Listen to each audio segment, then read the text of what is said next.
Hi guys, this is Reena. I hope आप सब बहुत अच्छे एंड अच्छे से अपनी स्टडी कर रहे हैं। आपको पता है कि अभी आरआरबी के एग्ज़ाम भी हमारे लगे हुए हैं एंड आईपीपीएस पीओ मेंस में तो बहुत ही कम टाइम रह गया है, सिर्फ 1 ही महीना रह गया है। और अभी मेंस के रिगार्डिंग ये माहौल बना हुआ है ना कि कभी हम मेंस करते हैं उस दिन हमारा सारा प्रीलिम्स रह जाता है, जिस दिन हम प्रीलिम्स करने की कोशिश करते हैं उस दिन हमारा सारा मेंस रह जाता है। सारी चीज़ें गोच पोच हो रही है। लाइक करंट अफेयर हम कितना ही पढ़ ले हमारे दिमाग के ऊपर से निकला जा रहा है। हम याद करते हैं चीज़ें पहले दिन, दूसरे दिन जब क्विजेस वगैरह लगाते हैं तो लगता है अरे ये पढ़ा हुआ था बट याद नहीं रह रहा है। सारी यही माहौल चल रहा है अभी। जब हम एक क्वांट मेंस को लेके बैठ जाते हैं ना तो वो पूरा दिन आधा दिन क्वांट मेंस के क्वेश्चन करने में चला जाता है। कोई रीजनिंग के पजल लेके बैठ जाते हैं तो वो लेंथी होती है तो उसी में टाइम चला जाता है। लाइक पूरा टाइम गोच पोच हो रखा है। और मुझे पता है ये सिर्फ मेरे साथ नहीं है, ये आप लोगों के साथ भी हो रहा होगा, बट स्टिल पॉजिटिव रहने की नीड है। बहुत सारे कमेंट आ रहे थे कि दीदी ये सब चीज़ें हो रही है, हम क्या करें। भाई अब क्या कर सकते हैं, ठीक है, इस चीज़ का कोई इलाज नहीं है। चीज़ों को हैंडल करना सीखो। अपने आप पे जब आप प्रेशर क्रिएट करोगे ना, वो प्रेशर बहुत ज़्यादा बन जाएगा। अपने आप को रिलैक्स रखो, शांत मन से रखो। जितना हो रहा है ना उतना करो, सीधी सी बात है, जितना हो रहा है उतना करो। अपने आप को बर्डन दोगे, अपनी टू डू लिस्ट इतनी बल्कि बनाओगे, जो चीज़ें कंप्लीट नहीं होगी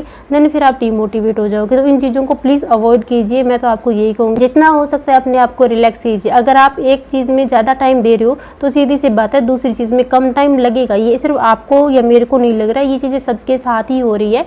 तो मैं डेली बेसिस पे अपना क्या कर रही हूँ वो मैं आपको बता देती हूँ। वैसे तो मैं व्लॉग के थ्रू बता ही देती हूँ हमेशा आपको, बट बाकी जो नए हैं उनको भी मैं बता देती हूँ। बाकी क्वांट मेंस की बात करें ना, इसको कैसे अच्छा करना है तो देखो मैं यही बोलूँगी यार, क्वांट मेंस के लिए क्वांट मेंस काफ़ी अच्छे खासे लेवल का आईपीपीएस पीओ में आएगा। बट मेंस के क्वेश्चन है ना वो देखने में लेंथी होते हैं, वो मुश्किल नहीं होते, वो थोड़ा सा लेंथी होते हैं और हमें उन लेंथी क्वेश्चंस को करने की आदत नहीं है। सीधी बात है, हमें आदत नहीं है और जब तक हमें उस चीज़ की हैबिट नहीं पड़ेगी वो चीज़ हमारे लिए मुश्किल ही होगी। लाइक कल मैंने जो व्लॉग्स में आपको बताया था कि मैंने एक मॉक टेस्ट अटैम्प्ट किया था जो काफ़ी लेंथी लग रहा था। लाइक मैं उसको करती जा रही थी और 7 साढ़े 7 क्वेश्चन ही मैंने उसमें नंबर आए थे मेरे, 8-9 क्वेश्चन ही मैंने उसमें अटैम्प्ट करे थे क्योंकि वो लेंथी था। मैं उसको बस ऑब्जर्व कर रही थी कि ये मॉक टेस्ट लेंथी कितना आ रहा है, किस टाइप की इसमें क्वेश्चन आ रहे हैं। देन वहाँ से सिर्फ एक ही चीज़ पता चलेगी, क्वेश्चन मुश्किल नहीं है, थोड़े से घुमा के पूछ रहे हैं, वो थोड़े से लेंथी प्रोसेस है। कैलकुलेशन भी ज़्यादा नहीं होती मेंस के क्वेश्चन में, बहुत ज़्यादा कैलकुलेशन नहीं होती। अगर नंबर छोटे छोटे हैं, वेरिएबल बेस्ड डीआई वगैरह कुछ है ना, तो उसमें कैलकुलेशन नहीं होती, उसमें आपका माइंड का गेम होता है। अगर आपका दिमाग चल गया तो आपको हाथ भी बहुत कम चलाना पड़ेगा और वहीं दिमाग चलाना थोड़ा सा मुश्किल हो जाता है क्योंकि उस लेवल के क्वेश्चन हम प्रैक्टिस नहीं करते हैं। तो अगर आपको बहुत ही अच्छा कंटेंट और उस लेवल के क्वेश्चन प्रैक्टिस करने हैं तो आपके लिए बेस्ट है गाइडली का पीडीएफ बंडल।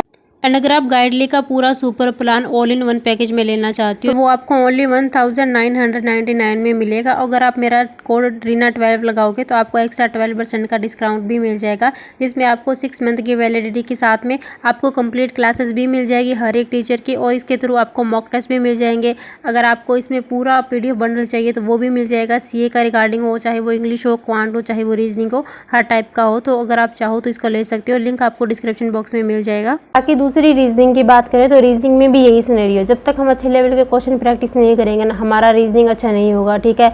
और ये सिनेरियो सिर्फ मेरे साथ ही नहीं बना हुआ, ये सबके साथ बना हुआ है। सबको टाइम लग रहा है, आपको लग रहा है तो मुझे भी टाइम लग रहा है। जो काफ़ी साल से मेंस वगैरह पढ़ रहे हैं उनके लिए ईजी है, बट हमारे लिए तो हम इनिशियल फेज में है ना, जब स्टार्टिंग कोई करता है तो ये चीज़ें मुश्किल ही लगती है। ये एक दिमाग में आप बात बैठा लीजिए, अगर आप पहली बार कोई चीज़ करोगे वो मुश्किल लगेगी।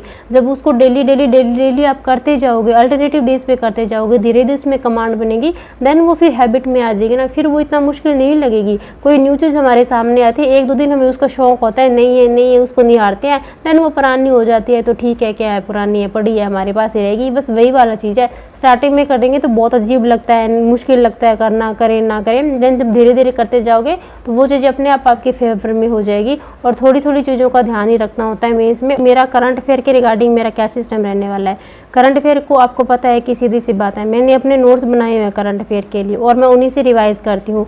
और करंट अफेयर को भाई आप सारा नहीं कर सकते हो, जो बोल रहे हैं हम ये भी कर लें, ये भी कर लें, ये भी न्यूज़ कर लें, भाई सारा नहीं करना होता है। अगर आप प्रीवियस ईयर की देखोगे ना कट ऑफ वगैरह, तो मुश्किल से कोई एक बाई चांस पिछले 3-4 सालों में हुआ होगा कि 3 से 3.5 नंबर कट ऑफ गई है। आईबीपीएस पीओ मेंस लेवल की सीए के कट ऑफ की मैं बात कर रही हूँ। लास्ट ईयर तो शायद 1 या 1.25 नंबर थी, उतनी ही कुछ आसपास कट ऑफ थी, बट हमें इतना नहीं है कि 1 नंबर ही लेके आना है, हमें थोड़ा सा अच्छा भी करना है। लाइक इतनी हाँ कि 10-12 नंबर हमारे आ जाएं आराम से। क्योंकि अभी इतना प्रिपेयर तैयार नहीं है। मुझे पता है, जो बोल रहे हैं ना हम बहुत सीए पढ़ रहे हैं, मुझे पता है भाई सब कौन कितना क्या पढ़ रहा है और किसको कितना याद रहता है। पढ़ने को तो बहुत पढ़ रहे हैं, एक्सेप्शन में बहुत सारे हैं, बट किसको कितना याद रहता है ये भी चीज़ तो मैटर करती है। तो उन्हीं में से मैं एक हूँ, याद नहीं रहती है। और तो नोट्स बनाए हुए अपने, रिवाइज भी पहले करती थी, पर बीच में एक बार पॉज आ गया ना तो चीज़ें बाद में मैनेज करना बहुत मुश्किल हो जाता है। और अभी मैं डेली के लिए क्या कर रही हूँ, मैंने जुलाई मंथ से स्टार्ट करा है, जुलाई, अगस्त और सितंबर 3 मंथ का करूँगी। टाइम मिला तो जून मंथ का रिवाइज़ करूँगी, अदरवाइज़ फिर जो नोट्स में थोड़ा बहुत लिखा हुआ है वही रिवाइज़ कर लूँगी। तो अपने दो नोट्स बनाए हुए हैं डेली वाला, मैं वहाँ से रिवाइज़ कर रही हूँ, एक तो सीए को, एंड उसके अलावा स्मार्ट किडा की जो पीडीएफ वगैरह है वो चीज़ें हैं तो वो मैं करती हूँ डेली बेसिस पे। वो मैं आपको टीजी पे भी शेयर कर देती हूँ कि मैं वहाँ से बोलूँगी कि थोड़ा सा पेशेंस के साथ में कीजिए। टाइम मैनेज आपका भी नहीं हो रहा, टाइम मैनेजमेंट मेरा भी नहीं हो रहा है, बट जितना हो रहा है उतना करते जाएंगे। अगर प्रेशर क्रिएट कर लेंगे ना भाई साहब, पूरा दिन बेकार जाएगा, वो फिर रिग्रेट करने के अलावा हमारे पास कुछ नहीं रहेगा। ये सोचते रहेंगे आज का दिन भी वेस्ट हो गया, कल वही सारी चीज़ें सोचेंगे, कल का दिन भी वेस्ट हो जाएगा। कुछ सोच रहे हो, उटपटांग चीज़ें इधर उधर की सोच रहे हो, उससे अच्छा है बैठ के 2 क्वेश्चन लगा लेते हैं, वो सही रहेगा। थोड़ी प्रैक्टिस भी तो हो जाएगी ना। तो बस वही चीज़ें हैं। तो अपना भाई ध्यान दीजिए पढ़ाई में, ठीक है। और बाकी इंग्लिश के रिगार्डिंग तो वो मैं वरुण सर की क्लासेस वगैरह कर रही हूँ, मॉक टेस्ट दे रही हूँ। बहुत अच्छे नहीं है बट धीरे धीरे ट्राई कर रहे हैं अभी इम्प्रूवमेंट होने का।